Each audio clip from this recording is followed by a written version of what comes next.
ہمارے channel Urdu moral story میں خوش آمدید۔ ہمارے چینل سے روزانہ آپ کو سچی اسلامی کہانیاں سنائی جاتی ہیں۔ ان کہانیوں میں کوئی نہ کوئی ایسا سبق چھپا ہوتا ہے جو آپ کی زندگی سنوار سکتا ہے۔ آج کا واقعہ بھی ایسا ہی ہے۔ چلیے سنتے ہیں آج کی کہانی۔ ڈوب مرنے کا مقام ہے ام حبیبہ، یعنی کہ ہمارے خون سے، تمہارے وطن سے جنم لینے والی یہ لڑکی۔ یا اللہ، ہمیں موت کیوں نہیں آ لیتی؟ ہم مر کیوں نہیں جاتے؟ ہماری یہ سفید داڑھی، یہ سفید کرتے، ہماری نمازیں کیسے اکارت ہو گئی؟ ام حبیبہ کیا جانو، تم کیسے سمجھ سکتی ہو بھلا؟ مولانا کوثر جمیل کی داڑھی آنسو سے تر تھی، ٹپ ٹپ آنسو گریبان بھگو رہے تھے۔ دیوار سے لگی کھڑی حجاب جمیل کی والدہ ام حبیبہ دوپٹہ سختی سے سر پر جمائے تھر تھر کانپ رہی تھی۔ وہ جن کے دوپٹے کی پرچھائی تک کوئی نامحرم دیکھ نہیں پایا تھا، جن کی آواز سے صرف گھر کی دیواریں مانوس تھیں، آج ان کی اکلوتی بیٹی شریعت کے تمام اصولوں کے مطابق پالی گئی تھی، آج کسی نامحرم کو خط لکھ رہی تھی، غیر محرم کی محبت میں مبتلا تھی۔ جانے من جانے جہاں، ان کا جہاں تو مسلح سے شروع ہو کر قرآن کی تفاسیر تک آ کر ختم ہو جاتا تھا۔ نہ کسی فیشن کی خبر، نہ جاتے موسم سے لگاؤ۔ یہ دنیا تو عارضی ہے، اس عارضی دنیا سے کیا دل لگانا؟ مگر حجاب کے عارض کسی محبوب نام کی شے سے دہکے ہوئے دکھائی دیتے تھے۔ کہاں کمی رہ گئی تھی؟ ان کے خاندان کی ناموس کی تو لوگ بھرے بازاروں میں قسمیں کھاتے تھے۔ 9ویں جماعت کی طالبہ جسے 9واں سپارہ حفظ کیے ابھی 9 دن نہیں ہوئے تھے، مولانا صاحب گھر سے باہر نکل گئے تھے۔ آج سے حجاب کا پڑھنا لکھنا بند، گھر رہ کر گھرداری سیکھے گی، یہ مولانا صاحب کا فیصلہ تھا۔ وہ تو پہلے بھی حجاب زہرا کے اسکول جانے کو وقت کا ضیاع سمجھتی تھیں۔ اپنے مدرسے میں سیکھنے پڑھنے کو کیا نہیں تھا جو یہ دنیاوی تعلیم حاصل کرنے نکل پڑی۔ یہ ضد صرف مولانا صاحب کی تھی، جو حجاب زہرا کے سرخ سیبوں سے دہکتے گالوں کو مستقبل کی تعلیم یافتہ معلمہ کھوجا کرتے تھے۔ وہ اس کی پڑھائی لکھائی پر خاص توجہ دیتے تھے۔ حجاب کی رائٹنگ انہیں بہت پسند تھی، موتیوں کی سی چمکتی ہوئی۔ مغرب کی نماز کی ادائیگی کے بعد وہ حجاب کے کمرے میں چلے آئے تھے۔ انگریزی کی کتاب سے ایک پرچہ زمین بوس ہو گیا تھا، جو انہوں نے اٹھا کر واپس رکھنا چاہا، مگر بیل بوٹوں سے سجی تحریر نے انہیں اپنی جانب متوجہ کر لیا۔ جان سے پیارے عمر، وہ زندہ آگ میں پھینک دیے جاتے تو شاید اتنی اذیت سے نہ گزرتے جتنی تکلیف انہیں یہ پرچہ پڑھ کر ہوئی تھی۔ چاند دھیرے دھیرے محو سفر تھا۔ اس کے کمرے میں کتابیں ویسی کی ویسی بکھری پڑی تھیں، بیڈ کے پاس رکھے سلیپر۔ وہ ننگے پیر فرش پر مغرب سے کھڑی تھی، البتہ دوپٹہ سر پر ویسے ہی جمع تھا جیسے پیدائش سے لے کر آج تک اس گھڑی تک۔ پاک سٹڈیز، اردو، بہار اردو، حساب کا ہوم ورک ابھی رہتا تھا۔ دستے کے اوپر دھرا پین جس میں سے نیلی سیاہی نکل نکل کر پورے دستے پر پھیل چکی تھی۔ اب بھلے وہ پورے کمرے کو اپنی لپیٹ میں لے کر نیلا کر دے، پین اٹھانے، کتابیں سمیٹ کر رکھنے سے کیا فائدہ؟ اب وہ کبھی اسکول نہیں جا سکتی تھی، جبکہ اس کی ماں تو یوں خاموش ہوئی تھی جیسے اس کا حجاب سے کوئی تعلق ہی نہ ہو۔ پھر انہوں نے پوچھا بھی تو کیا پوچھا، بیٹی تم نے ایسا کیوں کیا؟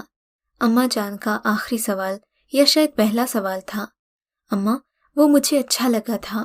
اس کی آنکھیں جھکی ہوئی تھی، صرف لب ہلے تھے، اور ام حبیبہ پر آسمان ٹوٹ پڑا تھا۔ تمہیں ہزاروں سال جہنم کی آگ میں جلنا کیوں پسند آیا حجاب؟ وہ آنکھیں نہ جہنم کی بھڑکتی آگ سے ڈرتی دکھائی دیتی تھی، نہ جنت کی طلبگار رکھتی تھی۔ میرا خواب تھا کہ تم سارا پڑھ لکھ لیتی، دنیا کی رنگینیوں کو محسوس کر لیتی، مگر افسوس تمہیں رنگ پسند بھی آیا تو کون سا؟ جہنم کا دہکتا ہوا رنگ۔ امی جان سے معافی مانگنا فضول تھا، وہ تو پہلے بھی صرف بابا جان کے ڈر سے اس کی پڑھائی کی خاطر کچھ بولتی نہیں تھی، مگر آج تو ان کا بھرم اس نے توڑ دیا تھا۔ میں نے اسے دیکھا تھا اماں، وہ گیٹ پر کھڑا رہتا تھا، میرے لیے نہیں، وہ سمینہ کا بھائی تھا، سمینہ کے لیے آتا تھا۔ سمینہ نے ہی مجھے بتایا کہ وہ عمر ہے، اس نے تو کبھی مجھے دیکھا تک نہیں، وہ میری شکل، آنکھوں کی اٹھان تک سے واقف نہیں۔